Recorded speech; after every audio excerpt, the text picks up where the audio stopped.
اما بعد بسم الله الرحمن الرحیم.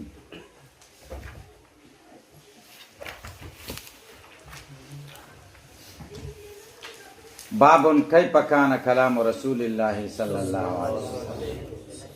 څنګه وی خبرې د نبی کریم صلی الله علیه وسلم، د رسول الله صلی الله علیه وسلم خبرې او تکلم څنګه و.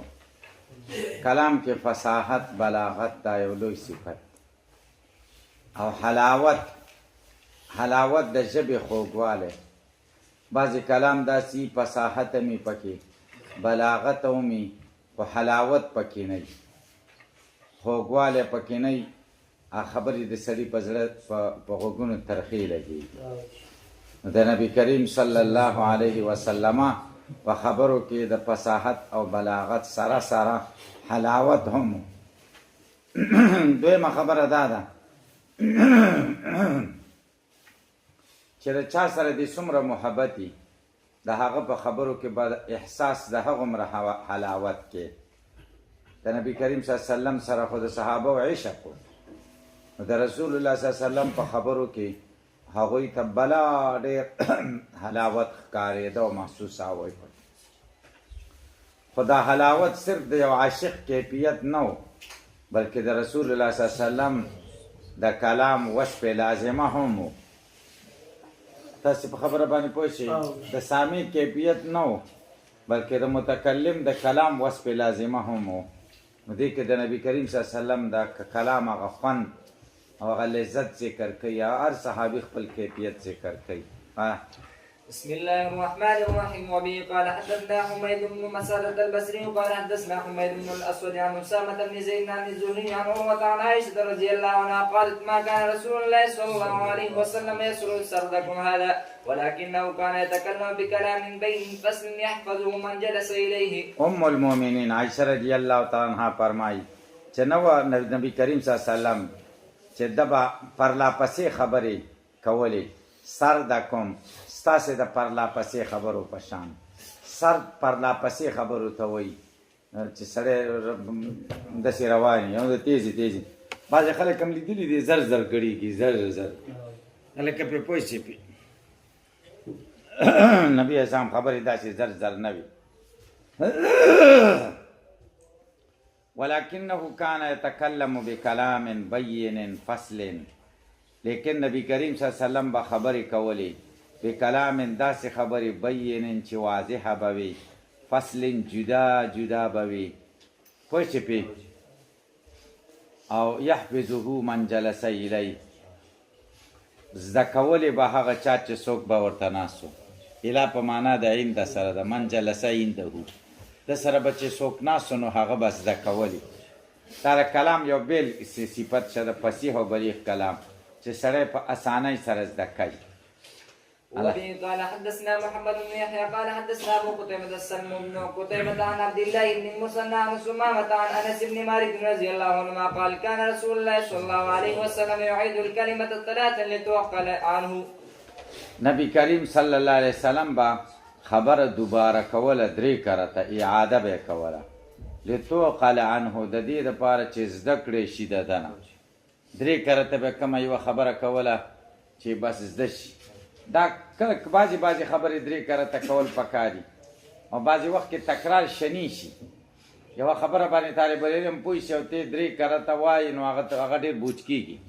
مونږ باندې به بوج کېده طالبی کې تاسو نه یو خبر چې ستاسو کیفیت څنګه وي. تکرار به په طالب ډېر بد لګېده. خو نبي کریم صلی الله علیه وسلم به چې کومه مهمه خبره وه نو هغه به یې درې کرته کوله، دې لپاره چې څوک نه وي پوه شوي چې هغوی پوه شي.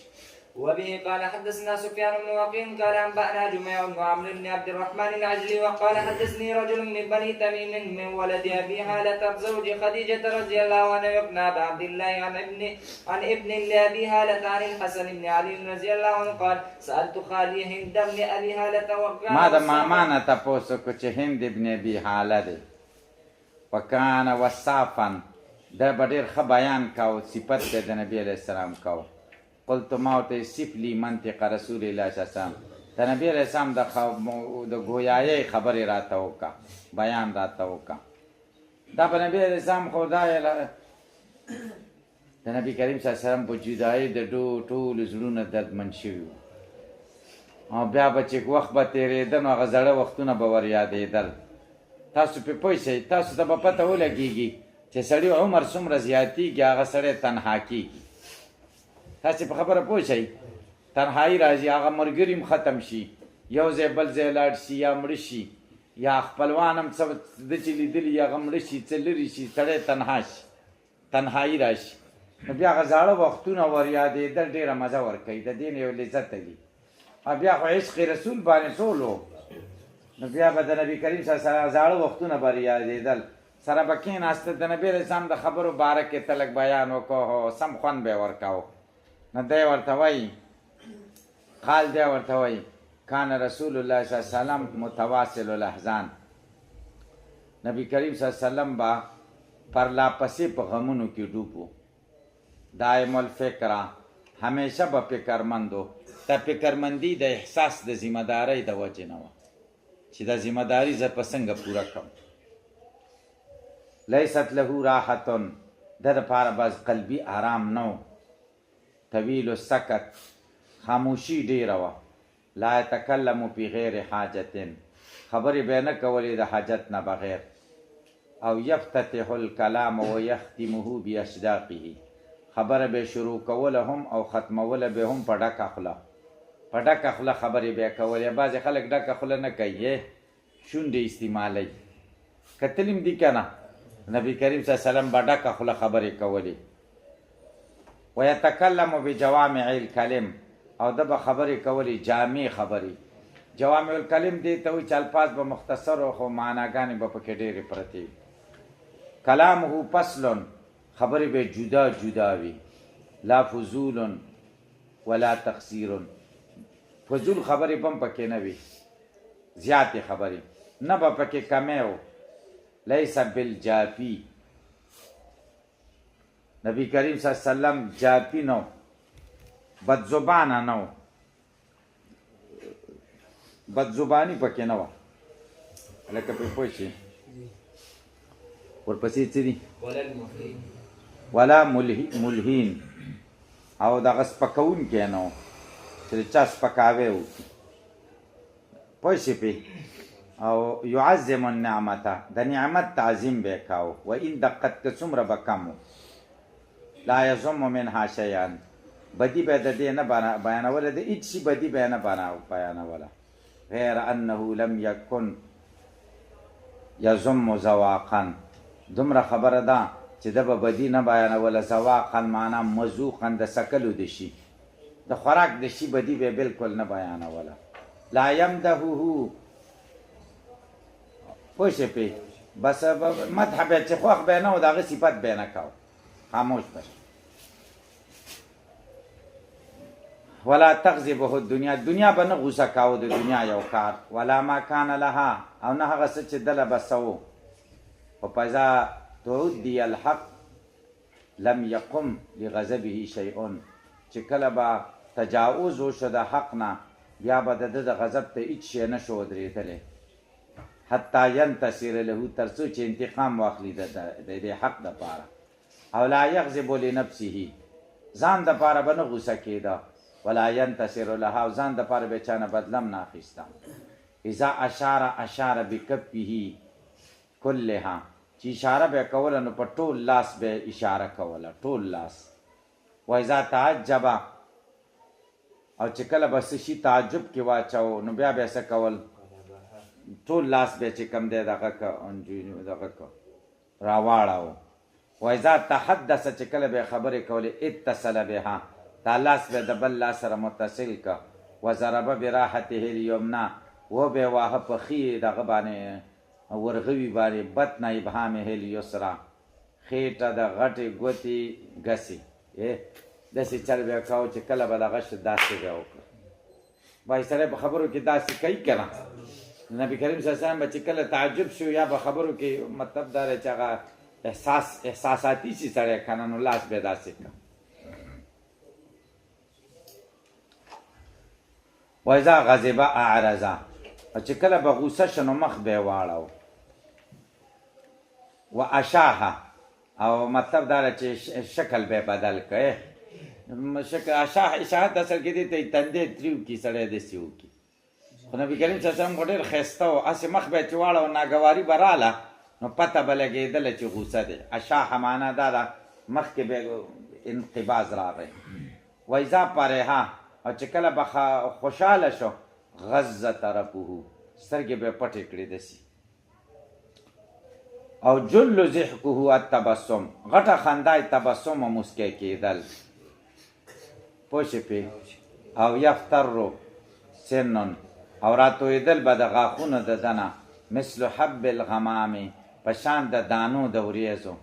د وریځو نه چې د ګلۍ دانې راتویږي دقه شان به د ده د غاښونو نه خبرې را دوړېدلې او چمک به ترې را بهر کېده. چمک باب دی په بیان د خندا د نبي کریم صلی الله علیه وسلم کې.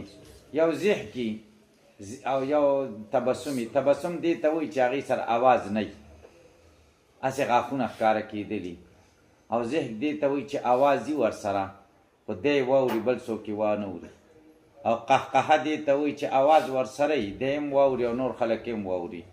دې ته نبي کریم صلی الله علیه وسلم په قهقهې نه دي خندلي، اکثر تبسم و کله کله به خندل هم خو تبسم به اکثر و. الله وبه قال حدثنا احمد بن منين قال حدثنا عباد بن عوان قال اخبرنا الحجاج وهو بن عطوة عن سماك بن حرب عن جابر بن سمرة رضي الله عنهما قال كان في ساقي رسول الله صلى الله عليه وسلم خموشة وكان لا يضحك الا تبسما فكنت اذا نظرت اليه قلت. جابر بن سمرة وایي د نبی کریم صلی الله علیه وسلم په پونډیو کې نرموالی و. خموشت نرموالی ته وایي. پونډی لږ لږ نرمي.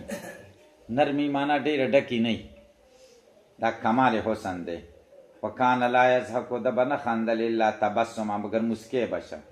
فکنتو اذا نظرت الیه چې ما به ده ته وکتل قلت ما به ویلې اکحل العینین سترګې تورې کړي دي. ولیس باکحل او سترګې به یې تورې نه وي فطري طور به تورې وي. وبه قال حدثنا قتيبة بن سعيد قال اخبرنا لحية عن عبيد الله بن المغيرة عن عبد الله بن الحارث بن جزء رضي الله عنه قال ما رأيت احدا اكثر تبسما. ما هیڅوک نه دی لیدلی زیات په تبسم کې د نبي کریم صلی الله علیه وسلم نه. دا د کامل سړي کاري چې هغه بس تبسم کوي مسکی. وبه قال حدثنا احمد بن خالد الخلال قال حدثنا يحيى بن اسحاق السلحاني قال حدثنا ليس بن سعد عن يزيد بن ابي حبيب عن عبد الله بن الحارث رضي الله عنه قال ما كان ضحك رسول الله صلى الله عليه وسلم ما كان ضحك رسول الله صلى الله عليه وسلم الا تبسما. نو خندا د نبی علیہ السلام اگر تبسم. قال ابو عيسى هذا حديث غريب من حديث ليس بن سعد. وبه قال حدثنا ابو عمار الحسين بن حريث قال انبانا وقت قال حدثنا الاعمش عن معرور بن سويد عن ابي ذر رضي الله عنه قال قال رسول الله صلى الله عليه وسلم اني لا اعلم اول رجل ما ته معلوم دی اول سره چې جنت ته بځي واخر رجل يخرج من النار او اخرنه سره چې د دوزخ نه راوځي. یوتا بالرجل یوم القیامت راوسته بشي یو سړی د قیامت په ورځ ویقال وویل شي عارض علیه صغار ذنوبي ده ته وړو وړو ګناهونه مخې ته کوي. وایي چې پې وتخبأ عنه او پټې به کړی شي د دې نه کبارها غټې ګناهونه. فیقال له ده ته به وویلی شي عملته یوم کذا و کذا و کذا تا کړی پلانکۍ ورځ باندې دا کار او دا کار او دا کار وهو مقر لا ینکرو. دی به اقرار کې انکار به نه کوي ځکه هلته به ریکارډ ورته ښکاره شي که نه. وهو مشفق من کبارها دی به دا غټو نه ویرېږي چې هغه غټې اوس یادې نه کړي. فیقال نو وبه ویل شي د خدای د طرف نه اوتوه مکانه کل سیئة عملها حسنة ورکوي ده ته د هرې ګناه په ځای چې د کړې د نیکي ورته ولیکئ. پوه شې پې. فیقول نو دی به بیا څه وایي ان لي ذنوبا ما اراها هنا. ما خو ډېر ګناهونه دي چې دلته زه نه وینم ما خو تاسو یاد نه کړه. قال ابو ذر فلقد رأيت رسول الله صلی الله علیه وسلم ضحکا. ابو ذر وایي ما په دې وخت کې نبي کریم صلی الله علیه وسلم ولیده چې ویې خندل حتی بدت نواجذه چې غاښونه ښکاره شو. وبه قال حدثنا احمد بن منين قال حدثنا معاويه بن عمرو قال حدثنا زايد عن بيان عن قيس بن ابي حازم عن جرير بن عبد الله رضي الله عنه قال ما حجبني رسول الله صلى الله عليه وسلم منذ اسلمت ولا رآني الا ضحكا. جرير بن عبد الله البجلي وای ما حجبني رسول الله صلی الله علیه وسلم ما نه نبی اسلام پرده نه ده کړې چې کله ما لیدلی دی یعنی چې کله ما اسلام راوړی زه ورغلی ما ته اجازت راکړی ولا رآني او زی نیم لیدلی الا ضحکه مگر خندل به.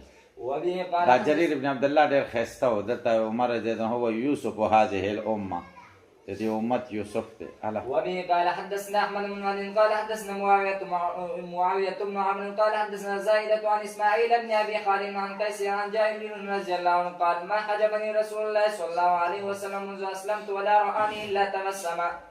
وبه قال حدثنا حناد بن السري قال حدثنا ابو معاويه عن الاعمش عن ابراهيم عن عبيدة السلماني عن عبد الله بن مسعود رضي الله عنه قال قال رسول الله صلى الله عليه وسلم اني لا اعرف اخر اهل النار. یقینا زه پیژنم آخري دوزخي خروجن پراوتلو کې رجلن یو سړی به یخرج منها راو بوزي د دینه زحفن په کناټو به راوځي، فیقال له دته به ویلی شي انطلق ځه فادخل الجنة جنت ته داخل شه. قال فیذهب دی به روان شي لیدخل الجنه فیجد الناس قد اخذ المنازل، خلک به پیدا کړي چې خپل ځایونه نیولي دي. فیرجع دی به راواپس شي فیقول وی به یا رب یا زما ربه قد اخذ الناس المنازل، خلکو خو ټول ځایونه نیولي دي که نه. فیقال له اتذکر الزمان الذي كنت فيه، هغه زمانه د یاده ده چې ته پکې وې؟ فیقول نعم. قال فیقال له تمنی، ارزو که څه غواړې؟ قال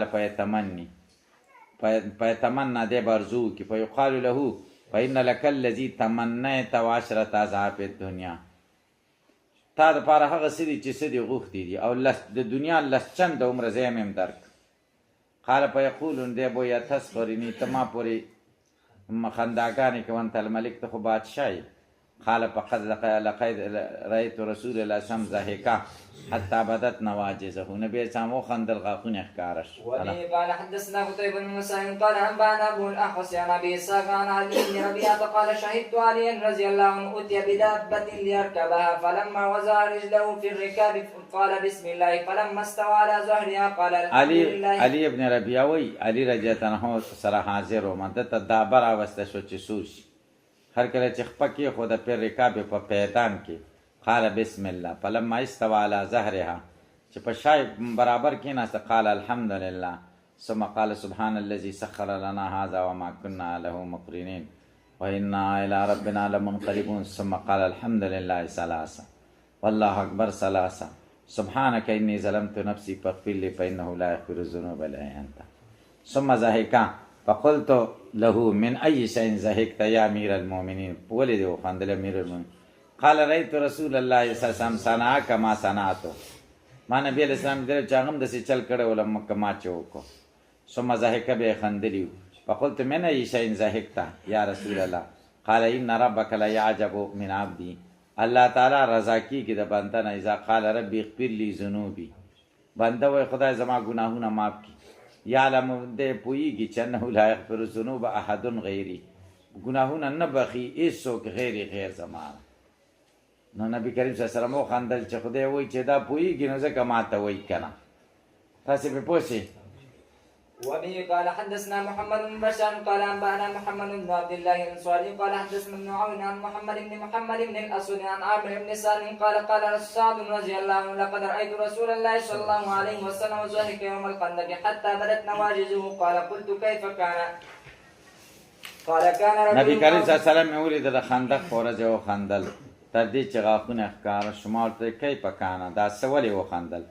قال کان رجل معه ترس، په کافرو کې یو سړی و او یو سړی و د ده سره ډال و، وکانه سعد رامیه او سعد ویشتونکی و، نښه به یې ډېره ښه ویشته.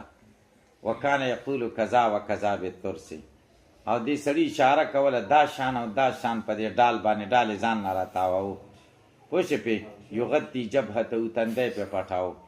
نو چې دی په دې حال کې و دا کافر فنزع له سعد بسهمن، ورخطا که سعد دغه غشی فلما رفعه چې سر اوچت که رماهو په مقه ځای ویشته چې کوم ځای د ډال نه بچ و پوه شې پې. لم یخطئ هذه منه، دا غشی د ده نه خطا نشته، یعنې جبهته د تندي نه. وانقلب او راوغورځېده پوه شې پې. وشال برجله، خپې په سر راوټه شوې. فضحک رسول الله صلی الله علیه وسلم حتی بدت نواجذه، نبی اسلام وخندل تر دې پورې چې غاښونه ښکاره شو. قلت من أي شيء ضحك؟ ولې نبی اسلام وخندل؟ قال من فعله بالرجل سات چې د دې سړي سره څنګه معامله وکړه ناشنا یې ویشته او هغه ناشنا راوغورځېده که نه را بوقه شه مونږ وایي پلانکې بوقه که نو بس نبي علیه السلام په دې وخندل باب ما جاء في صفة مزاح رسول الله صلی الله علیه په وسلم. کیفیت د ګپ د نبي علیه السلام کې مزاح ګپ شپ ته وایي خوش مزاجي د په خوش مزاجي ښه شی دی کله کله ځکه چې همیشه تندی تریو نیول او مطلب دا چې انقباض دا ښه نه دی انقباض کله کله خوش مزاجي هم ښیي خو نبي علیه السلام خوش مزاجي داسې و چې هغې کې دروغ نه و باطل او غلطه خبره پکې نه وه.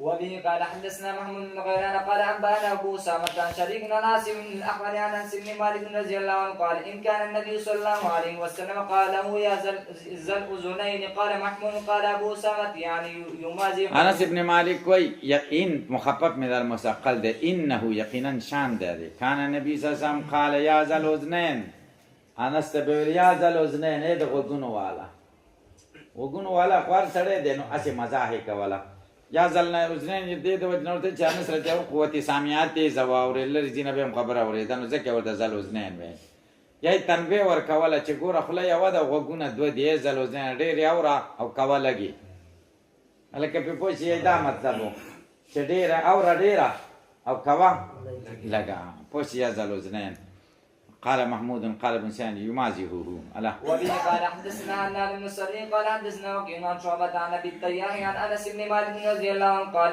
ان كان النبي صلى الله عليه وسلم ليخالفنا نبی اسلام به موږ سره ګډوډېشن کوو کېناسته پاسېده به حتی یقول لي اخي لي صغیر زما ورور ورکوټې هغه ته وایي یا ابا عمر ما پالن نو غیر ته د دا ورکوټې ورور بلبل یې ساتلی نو غیر بلبل ته وایي نو هغه مړ شه دی ورپسې ډېر خفه و نو چې نبي علیه السلام به راغی ورته ویل یا ابا عمر ما فعل النغیر ای ابا عمر بلبل دې در سره څه وکړل نو ګورې دې نه ډېرې مسلې محدثینو راویستي دي چې ماشوم هم کنیت کولی شي ابا فلان او مرغۍ ماشومان ساتلی شي صحیح ده او د ماشومانو سره ګپ شپ هم لګول دا ګورې ډېر عاجزۍ خبره یي ښه بعضې کبرجن خلک ماشومانو سره خلط ملط نه کوي الله. قال ابو اسحاق في هذا الحديث ان النبي صلى الله عليه وسلم كان يمازح وفيه انه كان غلاما صغيرا فقال له يا ابا عمر وفيه انه لا باس ان يعطى الصبي الطير ليعلب فيه به وانما قاله النبي صلى الله عليه وسلم يا ابا عمر ما فعل النغير لانه قاله النغير فيلعب به فمات فحزن الغلام عليه فمازحه النبي صلى الله عليه وسلم فقال يا ابا عمر ما فعل النغير. وبه قال حدثنا عباس بن محمد الدوري قال حدثنا قال اخبرنا علي بن حسين شقيق قال اخبرنا عبد الله بن مبارك عن اسامه بن زيد عن سعيد بن المقبوري عن ابي هريره رضي الله عنه قال قالوا يا رسول الله صلى الله عليه وسلم انك تداعبنا. ته خو موږ سره ټوکې کې قال اني لا اقول الا حقا زه په ټوکو کې هم حق وایم تداعبنا یعنی تمازحنا گپ شپ را سره لګي خوش مزاجي را سره کې الله. وبه قال حدثنا قتيبة بن سعيد قال حدثنا خالد بن عبد الله عن حميد عن انس بن مالك رضي الله عنه ان رجلا استحمل رسول الله صلى الله عليه وسلم فقال یو سړي د نبی علیه السلام نه د بارګیر ته سوال وکړ چې ماته یو منتقل بارګیر راکړه قال اني حاملك على ولدين زه بارومه تا په یو بچي ناقتین د اوښې خو را سره نشته خو د اوښې بچی شته فقال یا رسول الله ما اصنع بولد ناقتې د اوښې په بچي به څه وکړم اوښې بچي ته موږ جونګی وایي تاسو ورته څه وایي د اوښې بچي ته څه وایي هلکه اوښې بچی خو د ښځې بچي ته د ښځې بچی وایي اوښې بچي ته جونګی وایي هلکه دا هدایه حاشیه ده چې هغه چې یو شی منتفع به فی الحال یا فی المعال دواړه خرڅېږي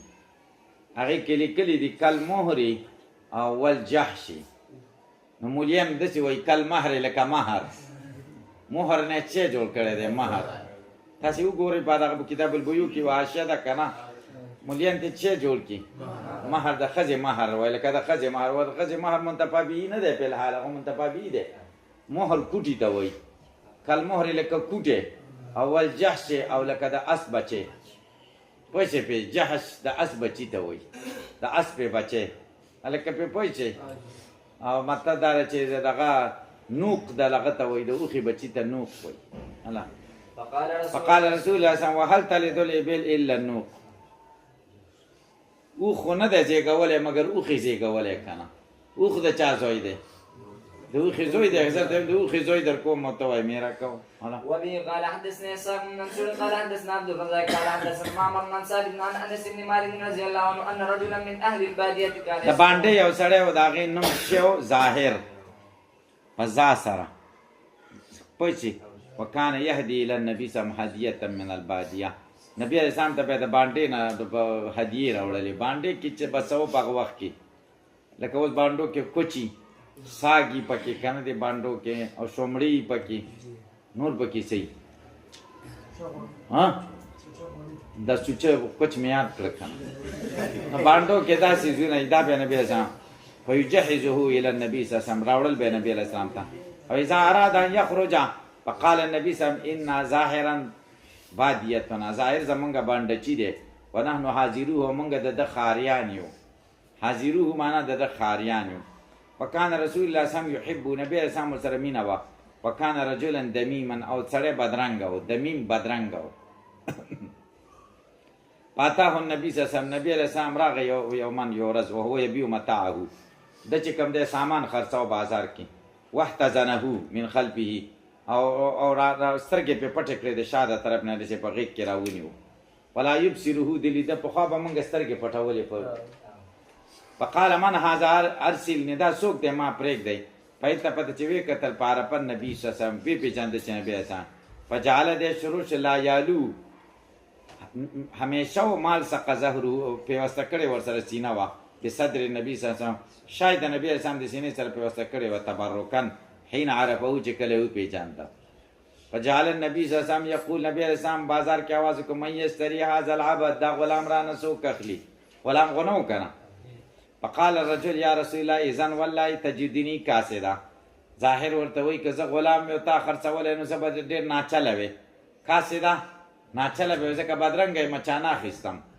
فقال رسول الله صلی الله علیه وسلم لكن عند الله لست بکاسد لیکن د الله پنست ناچله نه ډیر قیمتي وقال انت عند الله غال انت د الله پنځ ډیر قیمتي هلا وبه قال حدثنا ابن محمد قال حدثنا مصعب بن مكدان قال حدثنا مبارك بن فضالة عن الحسن قال اتت عجوز النبي یو بډای رااله نبی علیہ السلام ته خا یا رسول الله ادعو الله ان دا خدای نه دعا وغواړه ان يدخلني الجنه چې ما جنت ته داخله کی فقال یا ام فلان اې د پلان کی موري ان الجنه لا تدخل عجوز جنت خو بډایګانی نه ځي کنه قالت فولت دا الله روانه شو تبکی جړلې فقال نبی علیہ السلام ته اخبروها دا خبره کوي انها لا تدخلها وهي عجوز دا په جنت ته نه ځي په داسې حال کې چې دا بوډۍ ځوانه کېږي به ان الله تعالی یقول الله تعالی به وایي ان انشانهن انشان یقینا مونږ دوی پیدا کوو به انسان په پیدایش سره په جعلناهن ګرځو مونږ دوی ابکاره پیغلې